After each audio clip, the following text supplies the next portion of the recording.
రాజంపేటలో బలిజ సంఘం ద్వారా తెలుగుదేశం పార్టీకి లాస్ట్ 5 ఏళ్ళు పనిచేసి నిజాయితీగా పనిచేసిన వాళ్ళతో ఒక మీటింగ్ పెట్టడం జరిగింది. ఈరోజు వాళ్ళందరినీ విస్మరించిన వాళ్ళందరినీ కలుపుకొని ఒక మీటింగ్ పెట్టడం జరిగింది. జగన్మోహన్ రాజు గారిని కొన్ని స్ట్రైట్గా కొన్ని క్వశ్చన్లు అడిగారు. వాటికి మాత్రం సమాధానం లేదు ఇంతవరకు. కానీ మా వాళ్ళను మాలో కొంతమందిని చీల్చి వాళ్ళను మళ్ళీ మమ్మల్ని విమర్శించమని మమ్మల్ని తిట్టమని వాళ్ళని ప్రెజర్ చేసి ఏదేదో చేస్తున్నారు. ఏంటి రాజుగారికి మీకు పదవి ఇచ్చింది ఇందుకేనా? మమ్మల్ని మా వాళ్ళని మమ్మల్ని తిట్టడానికా? కాదు కదా. అందరికీ న్యాయం చేస్తామని చంద్రబాబు నాయుడు గారు, లోకేష్ బాబు గారు మీకు రాజంపేట ఇన్ఛార్జిగా ఇచ్చారు.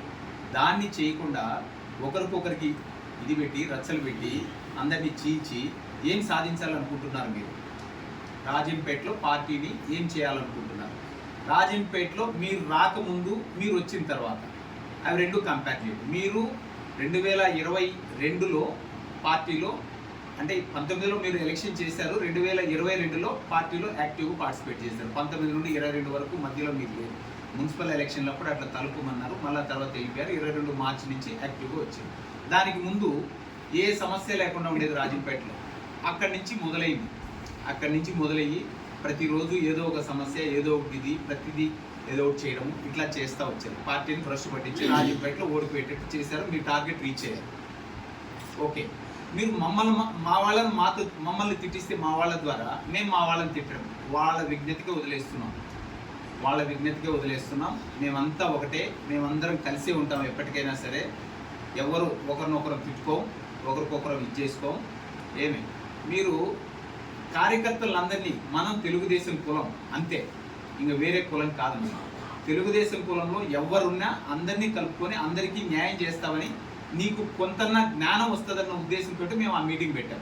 నీలో కొంతన్నా చలనం వస్తుంది, భయం పుడుతుందేమో, కొంతన్నా అందరినీ కలుపుకుంటామేమో. అఫ్కోర్స్ దాన్ని మేము కొంత సక్సెస్ అయ్యాం. మీలో కొంత జ్ఞానం వచ్చింది, అందరినీ కలుపుకోవడానికి ప్రయత్నం చేస్తున్నారు. కానీ ఇంకా చాలామంది ఉన్నారు. ఇప్పుడు ఆ మీటింగ్ పెట్టిన తర్వాత ఎంతోమంది రాజులు, నాకు దాదాపు ఒక 7-8 మంది రాజులు ఫోన్ చేసి బాగా మాట్లాడినావు, బాగా చెప్పినావు, అతనికి బుద్ధి రావాలని చెప్పారు. ఏమి నా రిక్వెస్ట్ ఏంటంటే మా గౌరవ ముఖ్యమంత్రి వర్యులకు కానీ, లోకేష్ బాబు గారికి కానీ, మా ఫ్యూచర్ లీడర్ లోకేష్ బాబు గారికి కానీ, పార్టీ అధిష్టానానికి కానీ మీరు రాజంపేటలో ఏం జరుగుతుంది అనేది మీరు కనుక్కోండి. మీరు ఒక సీక్రెట్ ఎంక్వైరీ వేయండి, లేదా సీక్రెట్ సర్వే చేయించండి, ఎవరికి తెలియకుండా ఇచ్చేయండి. జగన్మోహన్ రాజు గారు మంచి లైజనర్ కాబట్టి ఆ పరిస్థితి లేకుండా మీరు జాగ్రత్త పడి రాజంపేటలో మీరు సీక్రెట్గా సర్వే చేయించి మీరు ఏ డెసిషన్ తీసుకుంటే మీ డెసిషన్ ప్రకారం మేమందరం నడవడానికి సదా సిద్ధంగా ఉంది. మేమందరం తెలుగుదేశం పార్టీ హార్డ్ కోర్ అందరూ కూడా, ఇక్కడ ఉన్న వాళ్ళందరూ కూడా ప్రతి ఒక్కరూ ఏదో ఒకలాగా లాస్ట్ 5 ఏళ్ళు ఇబ్బంది పడిన వాళ్ళే. జగన్మోహన్ రాజు గారు పార్టీకి అంత కష్టపడి ఉంటే లాస్ట్ 5 ఏళ్ళు ఆయన మీద ఒక్క కేసు ఉందేమో తీసుకోండి పోని.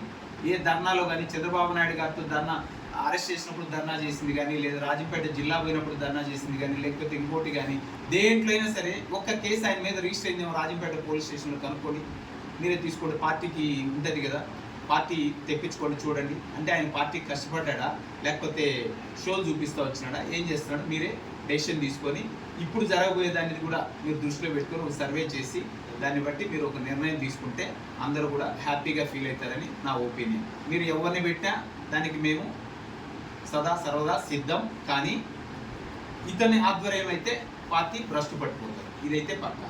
Thank you.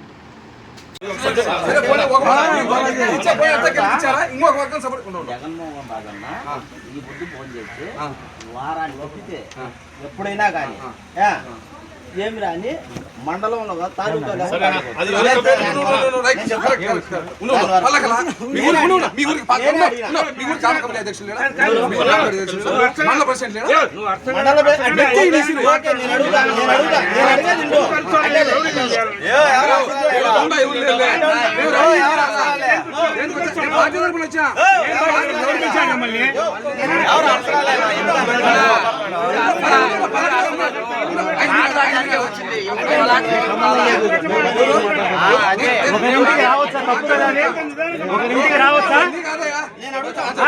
ఎందుకు వచ్చా మొన్న బల్జ మీటింగ్ ఎందుకు ఆపలా మీరు పోయి మొన్న బల్జ మీటింగ్ రాజంపేట జరిగింది ఎందుకు పోయి ఆపలా మీరు ఎందుకు పోయి ఆపలేదు